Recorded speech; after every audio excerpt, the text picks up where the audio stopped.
Hey everyone, welcome to Make Your Peace, a 4YE podcast about Wynonna Earp. I'm Catherine Meushaw. And I'm Lara Hayes. And today we'll be discussing Season 2, Episode 7, Everybody Knows. But before we get into it, it's San Diego Comic-Con just ended, the Wynonna Earp cast was there, and I feel like something big happened at the con. Lara, what was it? Can you help me out here? Catherine, I'm pretty sure we got renewed for Season 3. I'm pretty sure you're right. We got a Season 3 renewal announcement midway through this season. How great is that? Woo!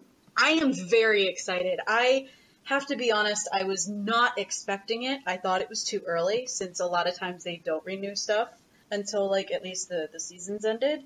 So I think this is an attest to the fandom being loud. So I'm very excited. I am too, and I think we were all a little on edge just because this season, we had such a big reveal, and the reception of that was a tad mixed in places.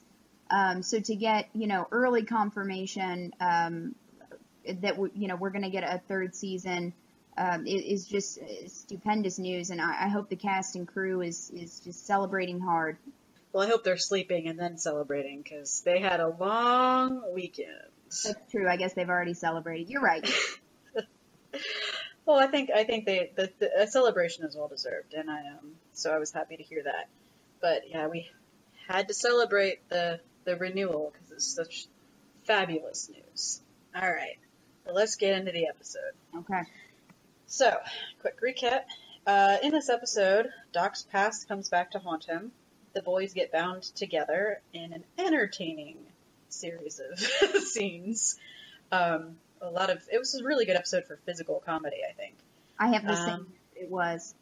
Yeah. Wynonna and Nicole go on a strip club adventure to get blood samples from the potential father of Wynonna's baby, and Waverly tells Wynonna that she might not be an Earp. So it was an emotional episode. It was a very funny episode, probably one of the funniest we've had, between the boys, getting bound together, and Nicole in the bar. It was just really delightful. It was. I like I said, I have the exact same note you do. The physical comedy was on point for everybody. I couldn't believe the one-liners that they gave to Nicole and Jeremy this episode. I'm really excited to get into it with you because I laughed throughout the entire thing. Oh, same here. I kept laughing, and it was just, even at the facial expressions and everything, it was a really good episode. It was a really good comedic episode while still being a pretty emotional one. So it was a really nice balance, and it really allowed people to show off their other skills. Kat really got to show off those comedy skills that she has, because she's talked about it before, where she likes doing comedy, and I think I've mentioned it before on this podcast, where I'm really happy she got to show off her comedy chops. Me too. She did a great job. And now that we're already talking about it, do you want to talk about Nicole? Can we just start with Drunk Nicole? Can we do that? I don't see why not. It's our podcast. Dude, go for it. I loved Drunk Nicole for so many reasons.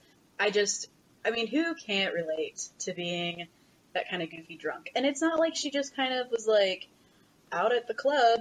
She was double fisting beers or whatever shots and stuff she was drinking, but she was double fisting drinks so that to cover up Wynonna's not drinking.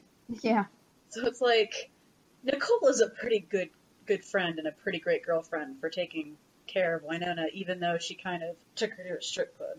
So and even just little stuff even Nicole still has that protective.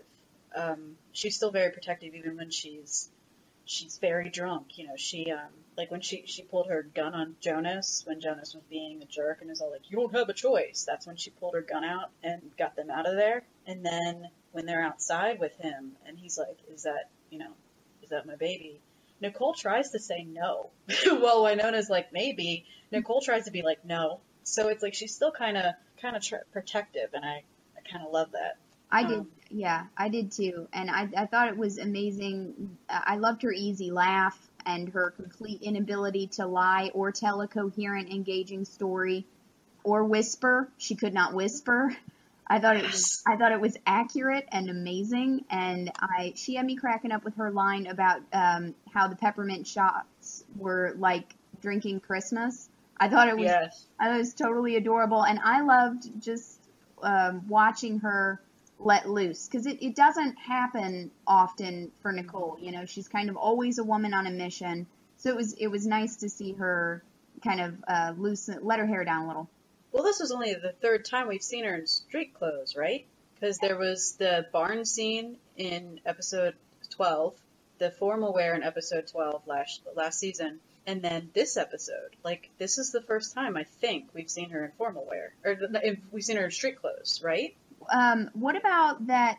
What about the night that Waverly, was in, Willa's bedroom, and she told Nicole that she may not be an Earp, like when she first told Nicole that? Right. Yeah, I'm honestly asking. I can't remember what she was wearing. No, you're right, and So maybe yeah. 4 times. Either way, not a lot. Yeah. And even so, this is the first episode where Nicole was exclusively, I think, not in her. Well, no, the first episode since I think season 12, episode 12, not season 12, episode 12 last year.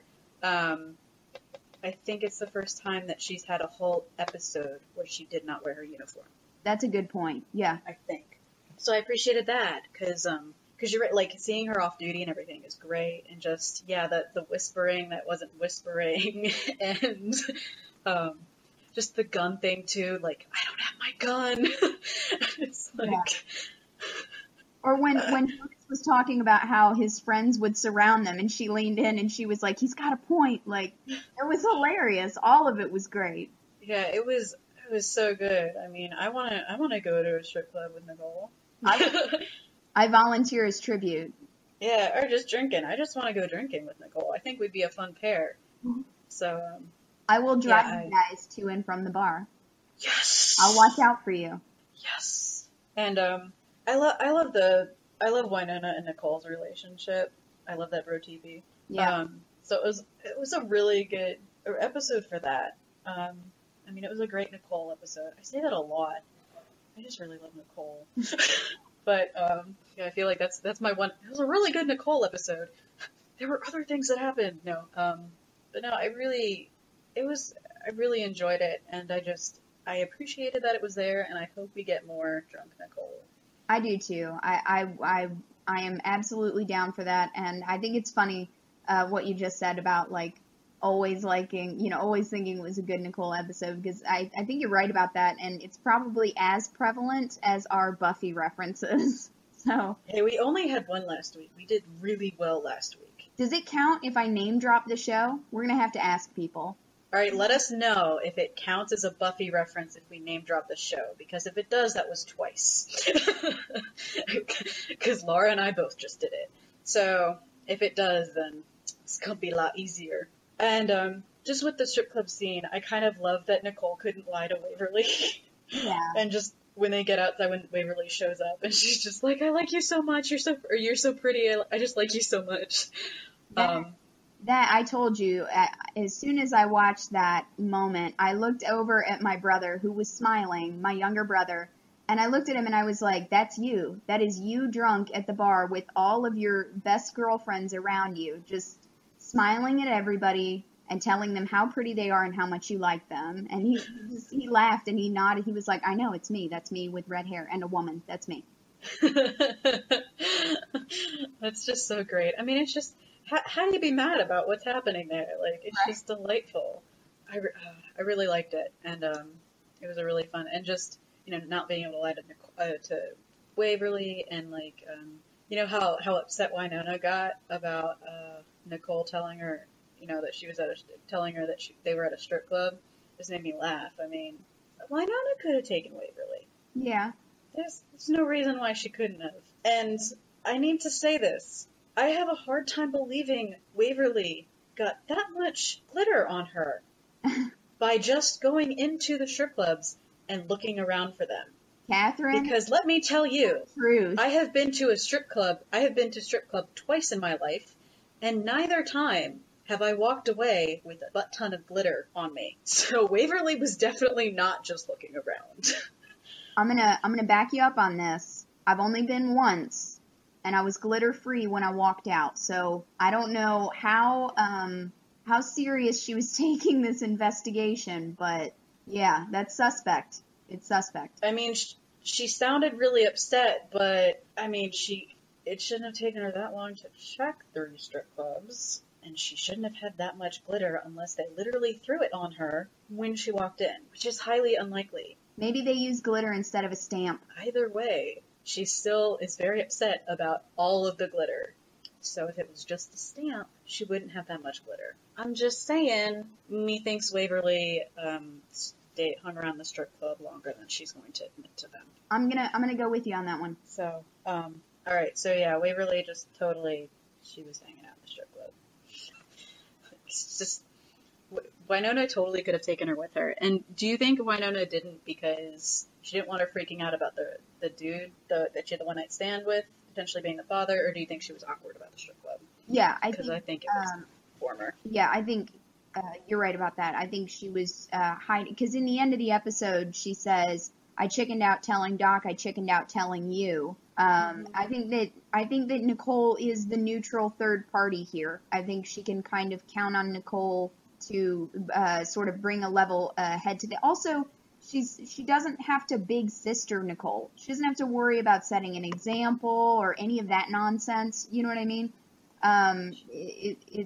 Yeah. So I just think that Nicole was safe. I mean, she just has to worry about Nicole being a narc. Well, she knows that now. Yeah. And I like how it's like the calling her a narc, the tossing her phone in the beer. Like Nicole was like, "Yeah, I deserve that." like how she was totally just like, "Yep, that was totally deserved," instead of getting all upset about it. So that made me laugh. But we got the important Nicole stuff out of the way in the beginning. So, but so now yeah, we won't get dragged. We drag ourselves. We do. Well, okay, we had a couple of friends. You know who you are. All right. So, where do you want to go next? What's so like major... real high level, like overall, or like first thought, I guess. I thought it was really cool to learn that Doc released the widows when he used his dynamite at BBD headquarters. Thank you for that, Jeremy. 4 for you. So right off the bat, I thought that was really cool. What about you? I mean, I like that too. I mean, we kind of had an idea because we do see like the finger come out and hit the dynamite, and we see like that finger again with the widows. But having the confirmation, especially that like BBD really dropped the ball on the widows. I mean, not like they were uncategorized or whatever, unclassified for like 150 years or whatever. Like, what the heck? Yeah. What are you guys doing? So that's a crazy backlog. Yeah, I mean, that's too much, guys. Like, maybe you gotta fix that. I really like the Dolls and Jeremy stakeout. Oh, me too. That was such a cute little moment. And just with Dolls was like, I'm not gonna make this weird. And he's just like, I didn't promise I wouldn't. I thought that was really, really great. I also really enjoyed him like fanboying over the child and like hinting at how much he wanted to babysit. Like, and I also really liked his you're like Rizzoli and Isles combined line, because I just that was fantastically gay and wonderful, and that that touched my heart. Yeah, I loved that. That was so great. And it was just it was such a I loved it. It was such a great line. Man, again, there were so many good ones. Mm-hmm. Let's see what else. There were some really great moments with Doc this episode. Okay, it was a good episode for Doc. It was a good episode for everybody. I kind of liked how, and found it interesting, because Dolls has been in kind of a mood. He was very smiley and kind of like, he's probably got some internal stuff, but at least he's doing a good job of externally like indicating that he's cool. Right. So that was kind of nice. Yeah. Because I don't really have patience for like pissy dolls or whatever. I don't have patience for that when there's like stuff to be done. And he still found a way to give Doc a hard time. Yeah. So, I kind of appreciated that. What else? What other moments did you have, like the initial stuff that you wanted to?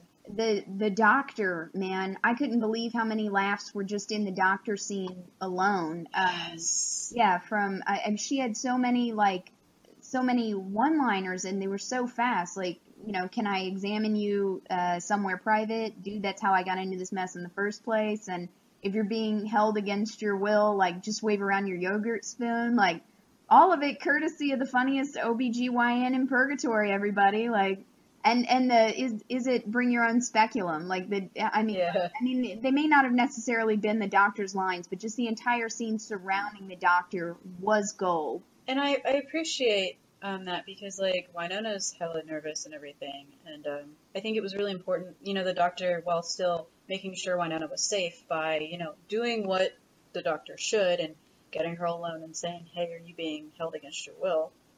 It was still kind of light about it, so Wynonna was still as comfortable as she could have been. Right. So I liked that. Yeah, I really liked the doctor, and I'm kind of hoping we'll see a little bit more of her. I'm assuming so, since Wynonna definitely will have more OB visits. Yeah. But, nice. Yeah, I really liked the doctor. They had that great moment together, too, where she told her she wasn't there to judge, and Wynonna just immediately teared up. So, and it was an extremely emotional exchange, which was funny, because again, like this show does, it came right on the heels of several big laughs. So that was pretty impressive. They really swing the pendulum back and forth on this show, man. They'll take you from one extreme to the other. Oh, definitely. And I think, again, what I said, like, I think it's really important to kind of show a really positive relationship with the doctor and kind of give an example of what a doctor-patient relationship should be. Because it does kind of encourage women in general to kind of be more open because, people don't give out medical histories like they should because they're afraid of being judged. And it can be harmful. So I really liked how it was done. It was really small, but it was well done, I think. God, that's like a really awesome point. I'm gonna let you have that one. That's amazing. Right. You're right. Well, thank you. I didn't really think about it until I started, like, talking about it. But, yeah, it's just, I think it's another example of how important, like, shows like this are. Yeah. When you're really careful with how you portray a certain storyline or a certain type of character. Mm-hmm. And when you know kind of the impact that your stories can have. So, I think I didn't really think about it, but yeah, I appreciate that even with the OB, we've got something really great. Because we could have, like, it's purgatory. You don't know what kind of people you're gonna get, but it's nice that you've got somebody. And she probably sees a fair amount of like, people who were drinking, and people who drink a lot and got pregnant and maybe didn't stop as soon as they should have because they didn't know and stuff like that. Right. So, yeah, I really unexpected feelings about the doctor. And staying in that scene for a second long, like before we move away from that, I also really liked, well, I mean, I didn't love it, but I thought it was really honest, like watching Waverly try to hold that understanding face when Wynonna told her that Doc may not be the father. Yeah, like the struggle was real. It was obvious, that Waverly was like trying to hold it in, and she couldn't keep it down, and she immediately had a meltdown. But she was in the right about what she said about Doc, even if it was not helpful, and it wasn't. He is all strings, and those strings are all tied up in Wynonna. She was right about that. But I really just liked watching Dom play that scene because she had such a fine line. I mean, the whole episode was really, and I'll get back to Waverly, but since you brought up Doc and the strings, like how he's all strings, I really want to talk about the moment between Doc and Wynonna. Mm-hmm. I love that scene. And he tells her he just wants her to be happy and healthy, and he'll ensure everything, like, he'll ensure that happens, like, he'll do everything in his power, and that he'll be in the baby's life however she wants him to be. And he gets choked up, and just, I love that scene. That was such an emotional scene, and just such a punch in the heart. And I don't think I think it was my second viewing where it's like, that really hit me like hard in the heart, and of course Wynonna, classic Wynonna, just calls him a name instead of, kind of because he's being so sweet and he's genuine. Like he's not just saying it to say it; he means it. And I really love that scene. I did too. I thought it was I mean, excellent just from an execution standpoint. I mean, he worked the scene beautifully. Oh, yeah. And I think if anybody had any doubt, anybody watching had any doubt about his feelings for her, I don't see how they could continue to do so after that scene. It was so obvious. Definitely not. And I mean, like, she knows it, and I think that's what, part of what made it frustrating. Like, she was really content with not telling Doc about this whole he may not be the father thing, so I think that's what frustrated her, too, about, Waverly kind of butting in. Even though Waverly, I mean, she didn't know. Yeah. You would think she would have learned by now to clarify what you're talking about. I kind of liked that too, though. I kind of liked the you're talking about when she went to Shorty's, right? Yeah. Yeah, it was a classic. We're talking about the same thing, but we're not talking about the same thing. And I know it's been done, and I knew it was going to happen, Catherine. I knew what was happening. But it was still like watching a car accident happen right in front of you. Like, you could not help but brace for impact. Well, it's You're a Lesbian, Not a Unicorn 2.0. It is that, like, you see it happen, and you just want to reach in and go, Waverly, no, wait, stop. Waverly, stop. So it's just, that was a good scene. I just Doc in general, this episode. I have more feelings about Doc than I was expecting to have. Like, the past couple of episodes I've really had more feelings about Doc than I expected to, I think. Because I think I pay more attention to the women on the show, but that doesn't mean, the men aren't good as well. So, but yeah, I thought it was so I wanted to just touch on that. Before we swing a little bit into just Waverly and back to that judgment of Wynonna. Yeah. She's trying. She is trying, and I think it's just a bit of an uphill battle for her. I like what you said, last week. I think it was last week about sort of that it's a learned behavior for her, that everybody kind of judges Wynonna, and it's a pattern that she has to unlearn. I think you made a really good point on that. I believe it was last week, and it was. It certainly holds true in this episode. Yeah, definitely, and especially because she's kind of got her own stuff, and I think part of it, it's a learned behavior, and then she's also worried about Wynonna judging her, and she's got some really great talking about, like, facial expressions and everything, and going back to, how good everybody was just with micro expressions and stuff like that too. Mm-hmm. Dom did a really, really good job with the micro expressions, and just Waverly was struggling a little bit this episode for a lot of reasons. Yeah. Part of it is, with, having to do with the baby, and here you have a kid that has, like, kind of a mysterious parentage to a point. Like, she knows it's Wynonna's kid, but all of a sudden you don't know who it is, and it could be half Revenant. And after Jonas, when they're out in the middle of nowhere, after Jonas mentions, like, oh, it's happened before, that shot to Waverly, that cut to Waverly, because we go from a wide shot of the group to the closer cut of Waverly, was just, if they are not going to reveal that she's half Revenant, I'm going to be very surprised. Because there's a lot of context clues for that. Yeah, everything from, like, the score in that, the music, went all wonky when that happened. It would surprise absolutely no one at this point, I think, if they revealed that she's half Revenant. There's just been so much language around her and her dark side, and, like, hinting at this, this unseen something inside of her. I'm with you completely. I think we can fully expect it to be revealed that she is the child that Jonas was alluding to. Yeah, definitely. And just, like, again, her facial expression when he says that. And I think and I believe I said this last week. Like, it just, sorry, I lost my train of thought.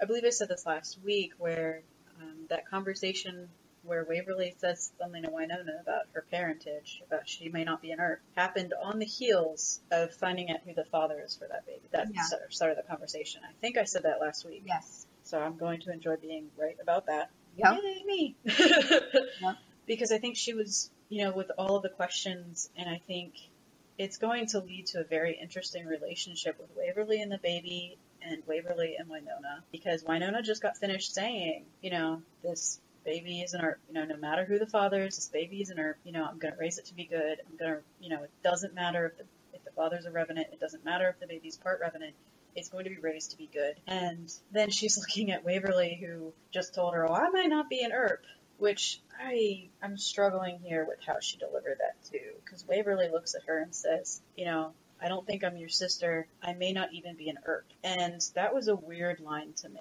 for a lot of reasons. Bobo never looked at her and said, you're not, Wynonna and Willow aren't your sisters. He looked at her and said, you're not even an Earp.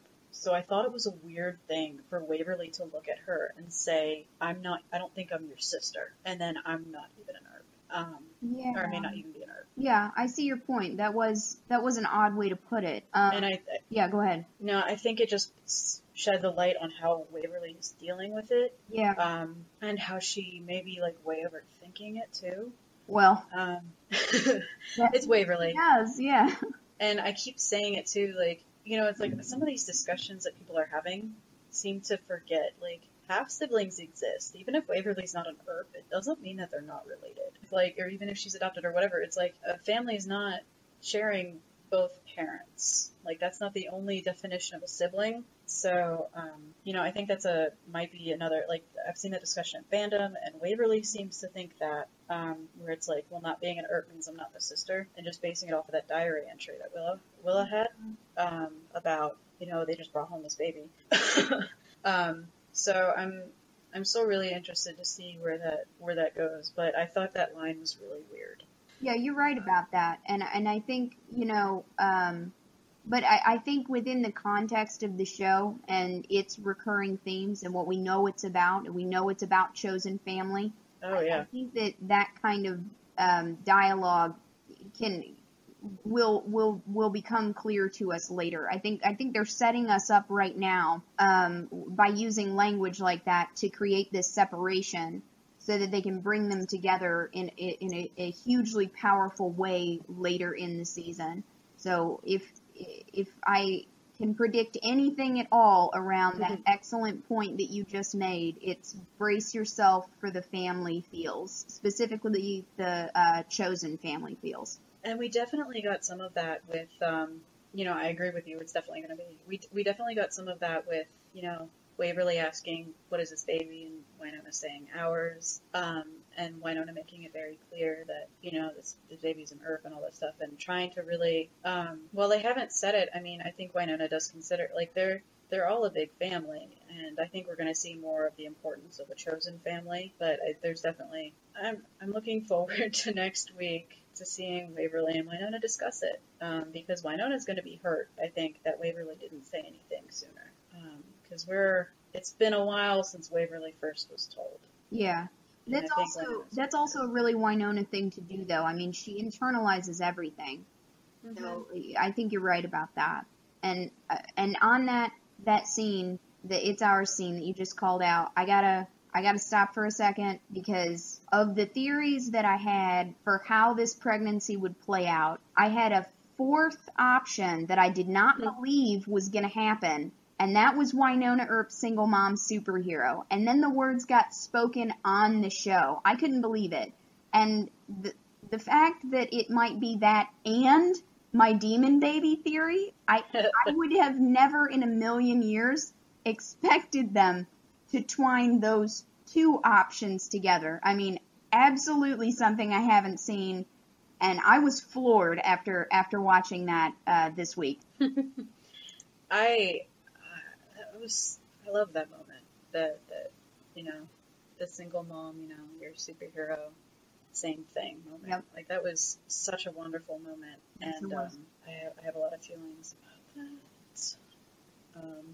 I have a question for you, and maybe you can help me out with this. I made a note to myself about Doc's ring, and I think based on what he said at the end of the episode to Dolls, I think everybody's kind of on the same page.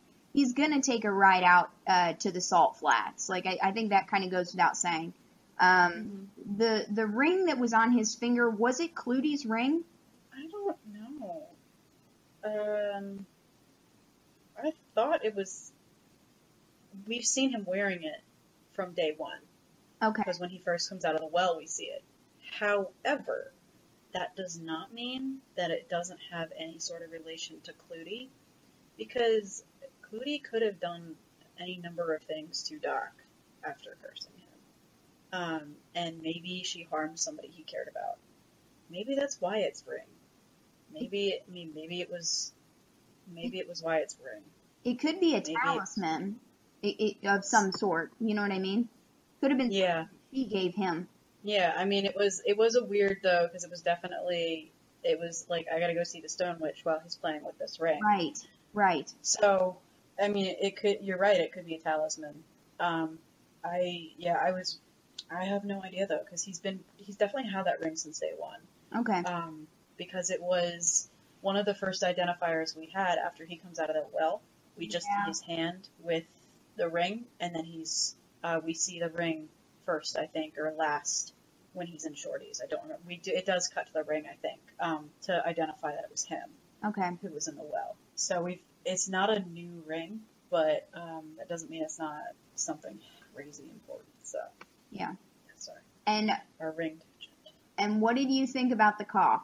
I honestly, my first viewing, because he had the cigarette out, I was like, oh, he's just, he's been smoking, so he's just coughing because he's been smoking. Because, coughers do that. Or coughers do that. Smokers do that. They cough. And it wasn't until I was in Whiskey and Donuts on Friday night that somebody mentioned, like, oh, hey, Doc's coughing. Does that mean his TV is back? And I was like, oh. Yeah. So I think the fact that Clootie seems to be dead, and the weird fact that the skull whispered Holiday as they burned it in the beginning, does not bode well for our dear John Henry. Because he coughed, and the marshals were all of a sudden able to find him. So that means something big has changed. Yeah. All of a sudden he's not cloaked, and I think that people who are saying the TV is back, or that he's he's starting to progress again, are the people saying that are correct. Yeah, that was another question that I had for you, actually. So when the head got burned, and then you heard that whisper of Holiday, that's how I took it too. I kind of took it as like a lifting of whatever protection was over him. Is that how you took it? Kind of, especially it cuts right to the cowboy after that happens. Yeah. Sorry, Bass Reeves. It cuts right to him waking up and everything after that whisper. So I think that's pretty telling. Mm-hmm.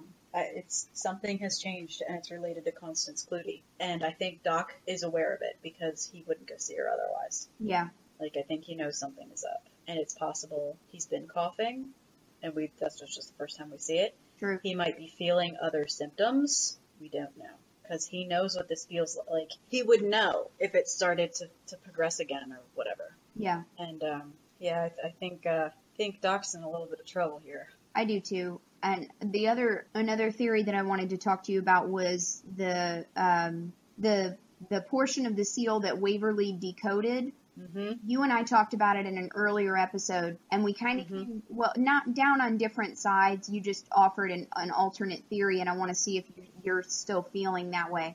Because I thought that the seals would be to release something, and you made the point that it could also be something related to the widow's power and increasing that power. But the plate this week, the portion that Waverly decoded was, let thee rise, and I'm feeling like it's gonna release something or someone. I still don't think that we have our big bad this season. I really like Beth and Mercedes, but I'm not feeling them for that, not for that level of drama.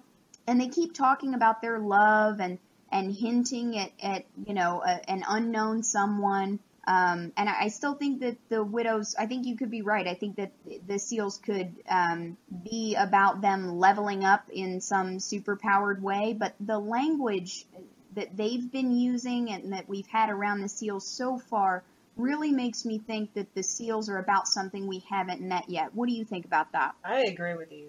And especially with what we released decoded already, I agree with you. I think the widows aren't our big bad, definitely. Especially here, I'm going to talk about Buffy again.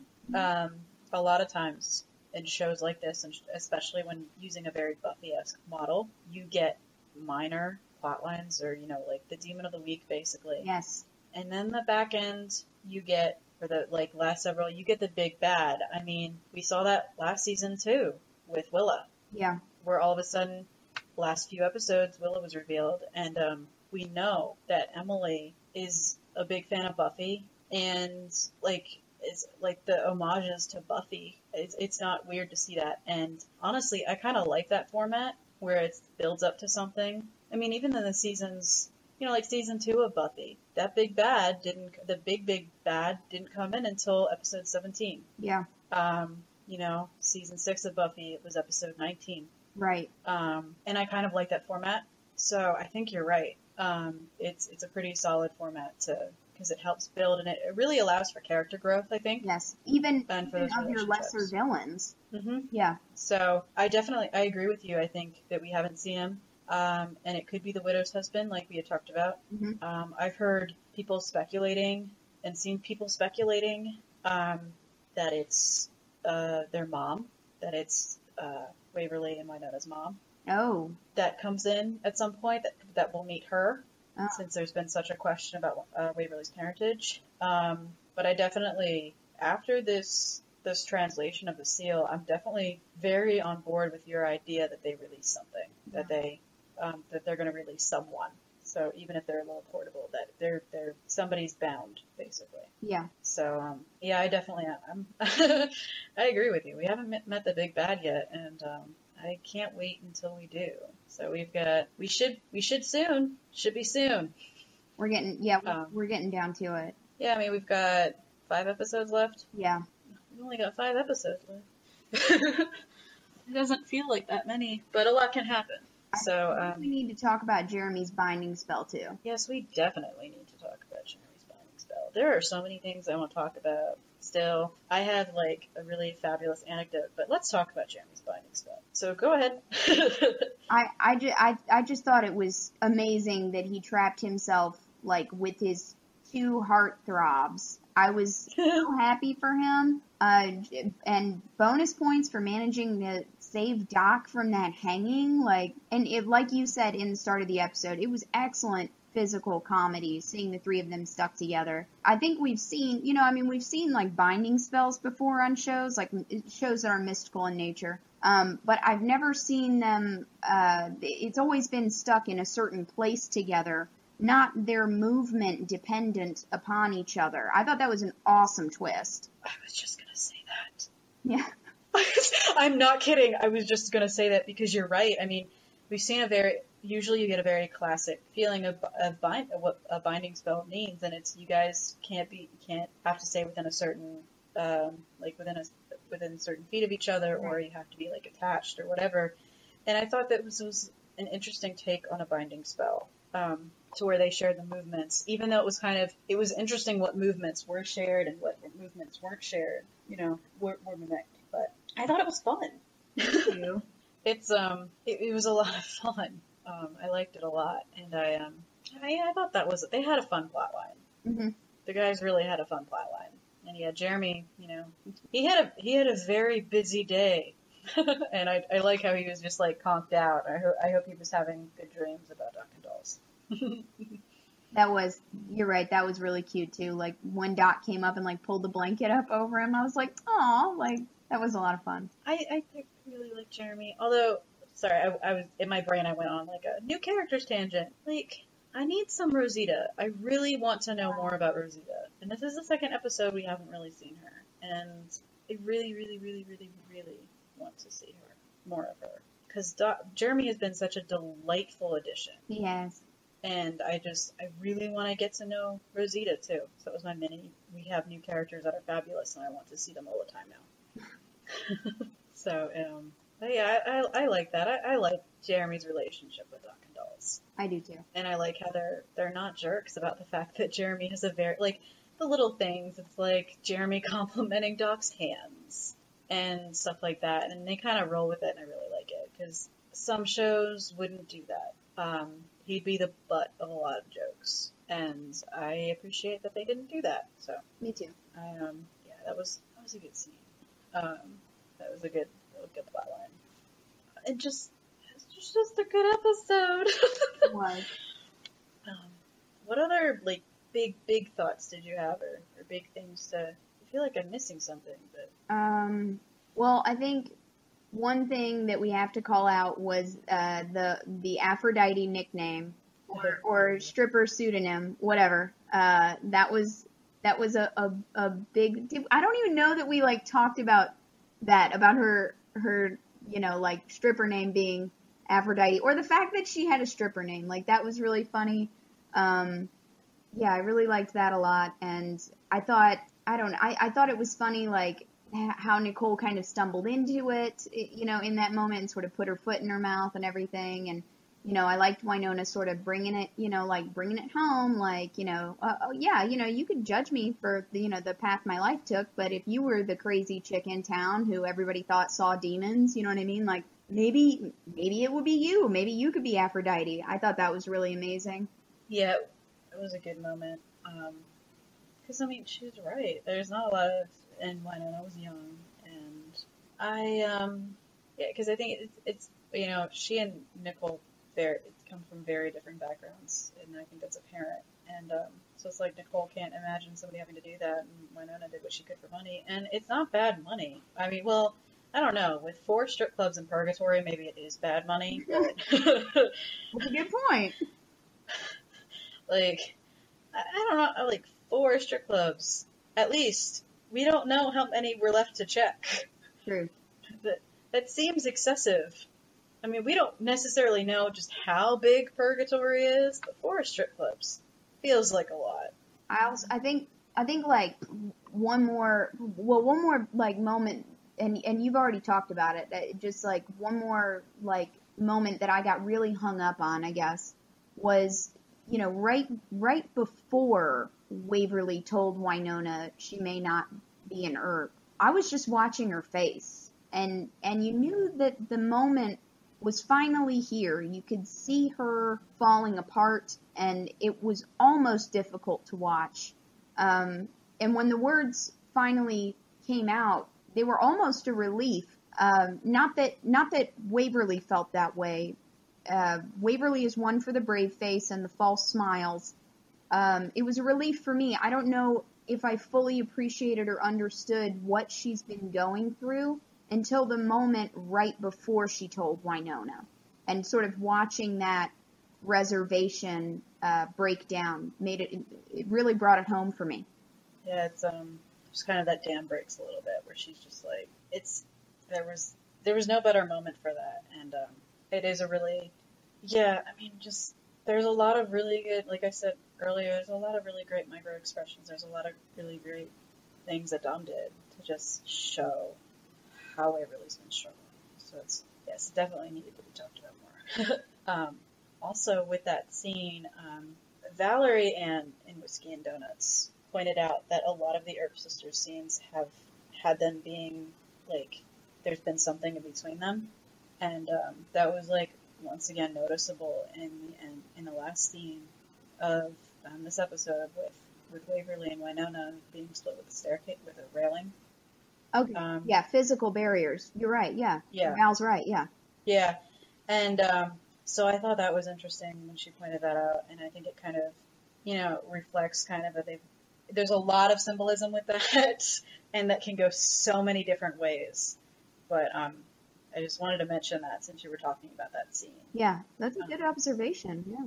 Yeah, I mean, because it's hard to catch everything when you when you watch, especially if you're paying attention to scene direction, and everything as well. So yeah, when she said that, I was like, yes, it's a really, that last scene.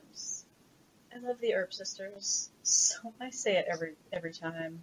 So I just need to recording to play. It's like I love the Earp sisters every time, because it's just such great moments and all of the feelings. They gave me a lot of feelings this episode, and I was really glad. I I'm not over everybody being kind of stupid in the last episode, but I was glad to see Doc and Dolls, getting their bro TP back a little, because Yes. I really, you and I have talked about it before. That friendship is really important to me. I really like their dynamic. And I love that he called him his brother, I love that, Dolls called Doc his brother and got him off the hook. And, I thought it was adorable watching him fanboy out over, Bass Reeves, but, I liked them sharing a beer together at the end. Like, that was just, it was right on time for me. I'm really done with that drama, and I hope we don't see it anymore. To be honest, I think we will, because I don't think Dolls compartmentalizes that well to where we won't see it again. I think he's still a little upset that he's kind of lost out on his chance with Wynonna. So as much as I'd like to think that we're done with that, I appreciate that he seems to be kind of trying to not be a jerk and acknowledging that they need to work as a team.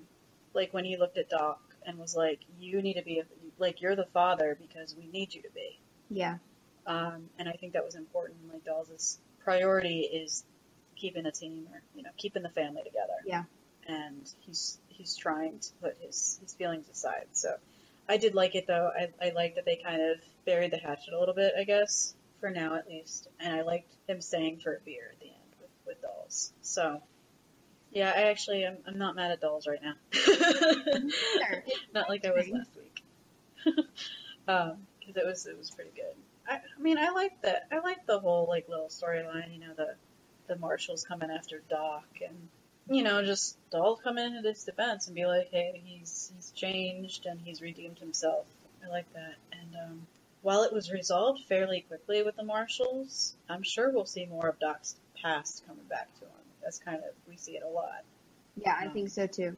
Because he was Wyatt's deputy, but he wasn't straight-laced. No. I just like why he ended up, sentenced to death for fooling around with a judge's wife. Yeah, that's really harsh. Yeah, but it's such a Doc thing. True.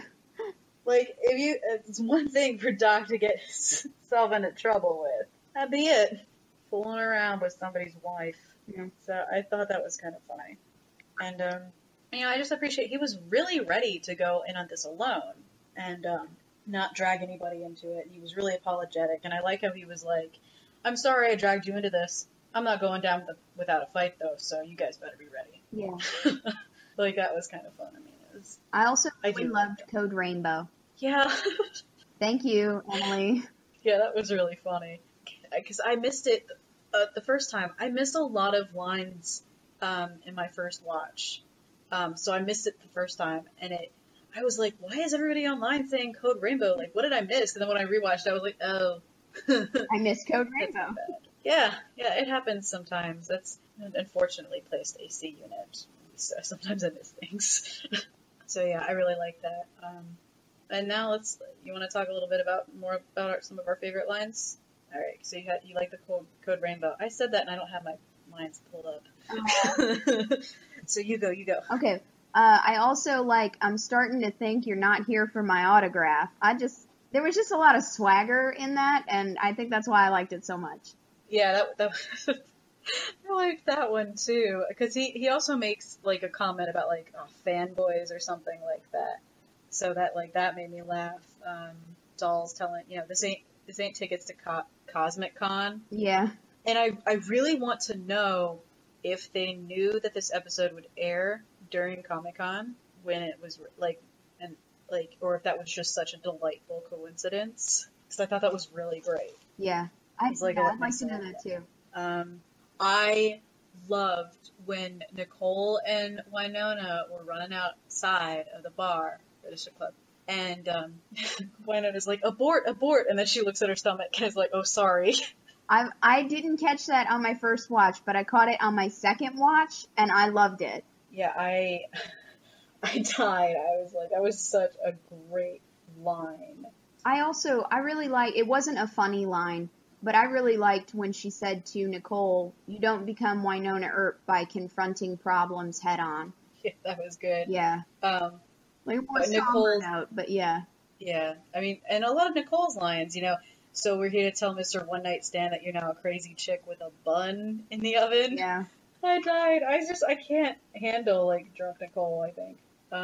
Basically all of the lines between Wynonna and Nicole in the bar. Yeah, that was cool. Like, I have no intention of letting this pussy willow out of the bag. What else? We already mentioned the peppermint schnapps. Or, sorry, peppermint shots. I just keep wanting to say schnapps.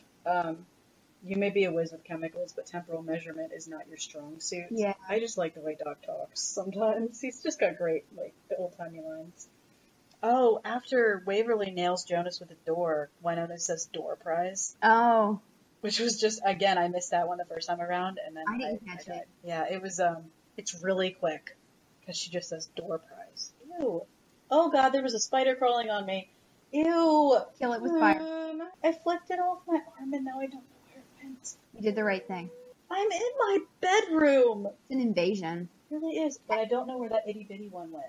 Oh. And then there was a spider at the end. There was a spider, and Catherine had to burn everything down, so, including her arm. Anyway, I already mentioned that here's to single motherhood, Mm-hmm. and you're a superhero, and I'm still kind of not over that line. No, I'm still me not neither. over that interaction. Single mothers are so important.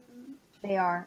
I mean, like I said, like when I originally outlined that, like those possible pregnancy theories, and I threw that out as the most unlikely thing to happen, because I don't think we've had a single mom since Murphy Brown, Catherine, when I was a child. Like, I mean, I genuinely did not believe that they were going to do that with this. I was really convinced it was going to be Demon Baby. I was 100% convinced. And now it's kind of flipped on its head, because it's like, even if it is Demon Baby or half Demon Baby, what does that mean? If Waverly is the same thing, and how much of it is nature, how much of it is nurture? I mean, we could go off on that, But the single mother's line. I'm sorry, I just totally freaked out about this, but it's your fault. It meant a lot.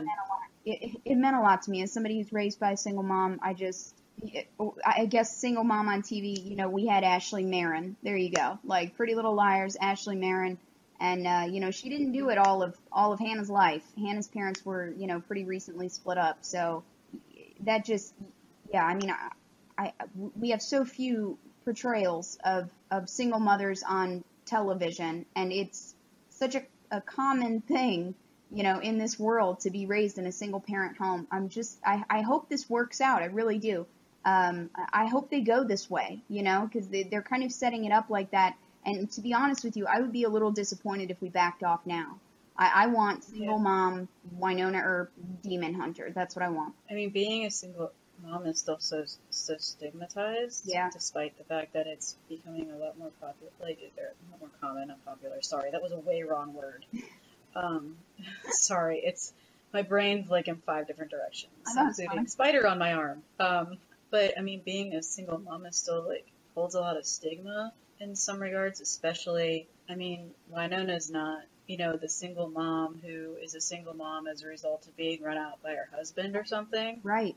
Wynonna's a single mom because she's quote unquote trashy. Yeah. And I think that's a really important story to tell. Yeah. And that interaction with, Wynonna, and I love that it wasn't, it was Wynonna saying, here's to single motherhood, Waverly calling her a superhero, and Wynonna saying, same damn thing. Yeah. So it wasn't even Waverly having to reassure her that, hey, you're awesome, you're a superhero, you're a single mom, that's the same, it was Wynonna saying, I'm a superhero, I'm a single mom, those are I'm awesome, and that's so important. Yes. Yeah, she reaffirmed it, or she didn't need the reaffirmation. She had it. She knew exactly how brave the decision she's making is. And I think we have definitely seen this episode indicated Wynonna finally accepting the or at least starting to accept the pregnancy.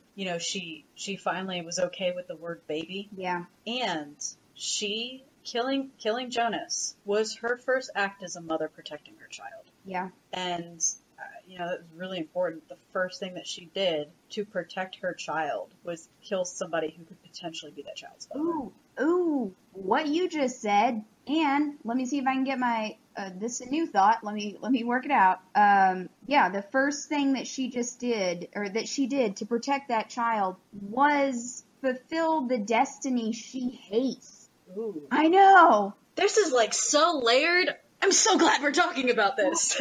No, How did we stumble upon this one? Well, I have to say, my note about, like, that being her first act as a mother protecting her child was one of the last thoughts I had before going to bed Friday night after the episode aired. I texted it to my email. Like, it was one of the last things before I went to bed. So, I'm so glad it led to something wonderful. Because it's like, and it's this legacy that she hates too, like, but she did it to protect her child. And there was a lot in that scene, especially with you saying that, because I thought it was very interesting when they're discussing what to do with him. And Nicole's like, so you're just going to execute him? And Waverly goes, that's what she does. Yeah. And I thought that was interesting because Wynonna she's made it clear that she doesn't want to. Because she doesn't really like the idea of her turning into kind of some heartless or soulless killer or whatever. So I thought, Waverly being like, well, that's what she does was an interesting comment. But yeah, this was good. Really good thought.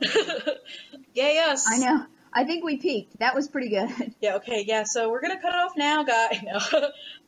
No. And on that realm, I have to say, first podcast we did, so for episode 4, I mentioned that Wynonna hasn't killed a Revenant all season. The last person she killed was a mercy kill for Bobo. Yes, she did. And you said that you jumped on that and said it's totally going to be meaningful when she does, and it'll get commented on. And what happened? Wynonna killed her first Revenant. It was the potential father of her child, and Waverly makes an offhand comment about them not being near a Revenant in a while. So once again, yay us. Yeah. We are on a roll. Go team. Dear listeners, sorry about the self-congratulatory aspect. But we are your Wynonna Earp forecasters.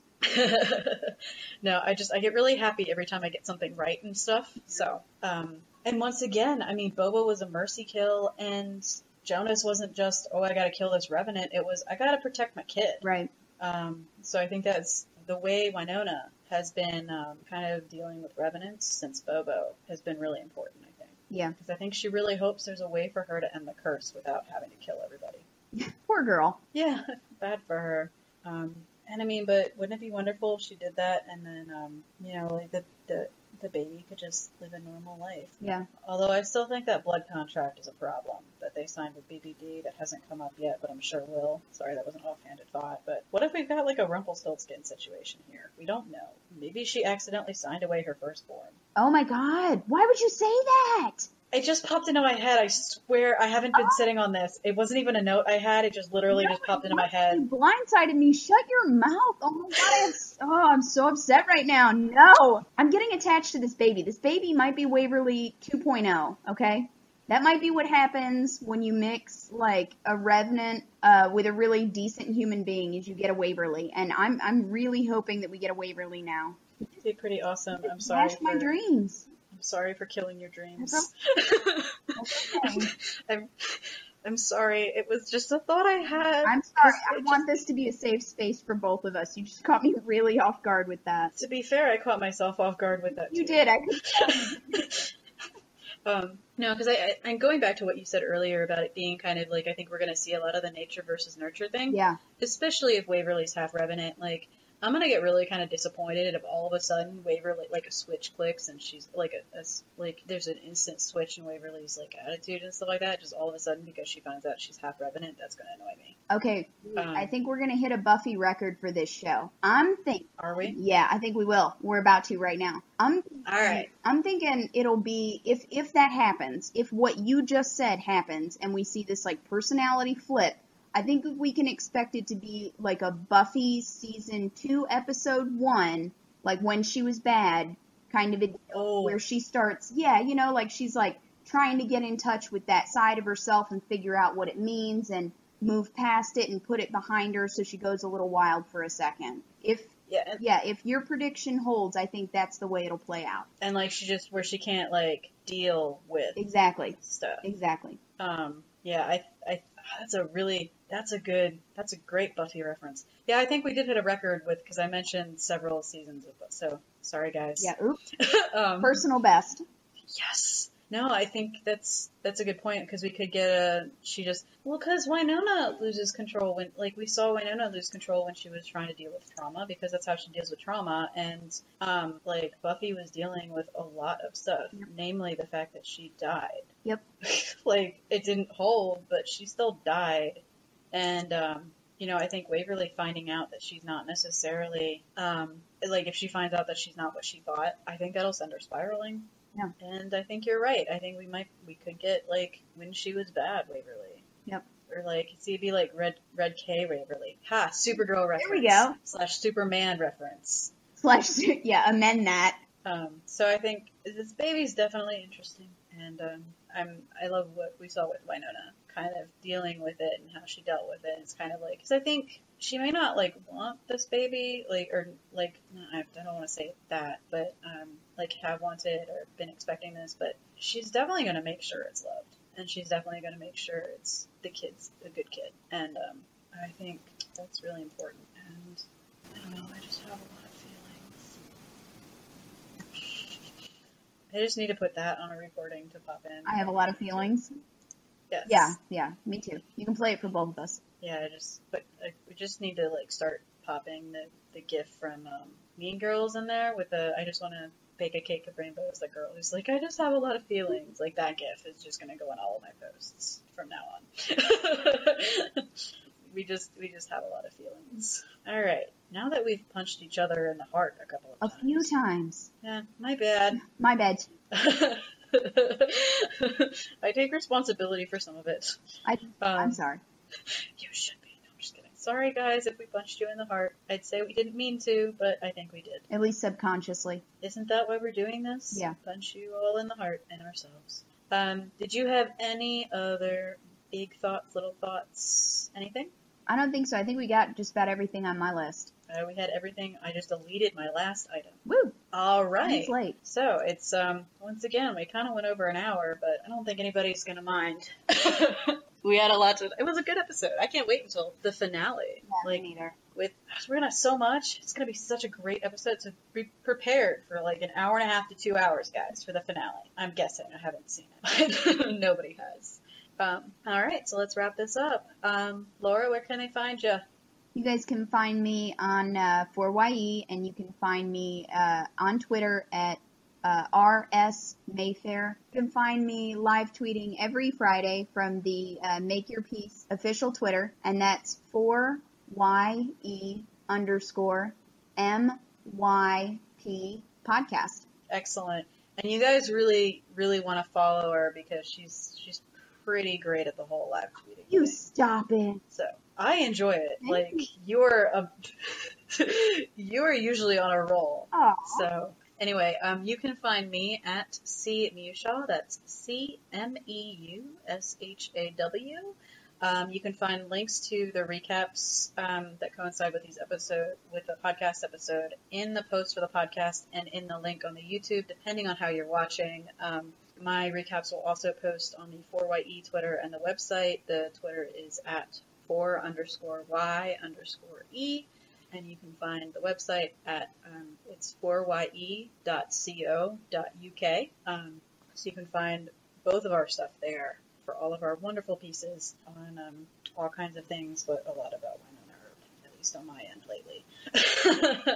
So make sure you give us a follow, especially the Make Your Peace Twitter, and let us know what you like, what you didn't like. Give us feedback. We are still learning. Yeah. So we appreciate the feedback. We appreciate all that we've already been given. We appreciate everybody who's retweeting, and I appreciate all the friends who I keep badgering to listen and retweet for me.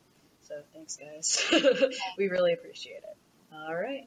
So we will see you next week for another exciting episode of Wynonna Earp.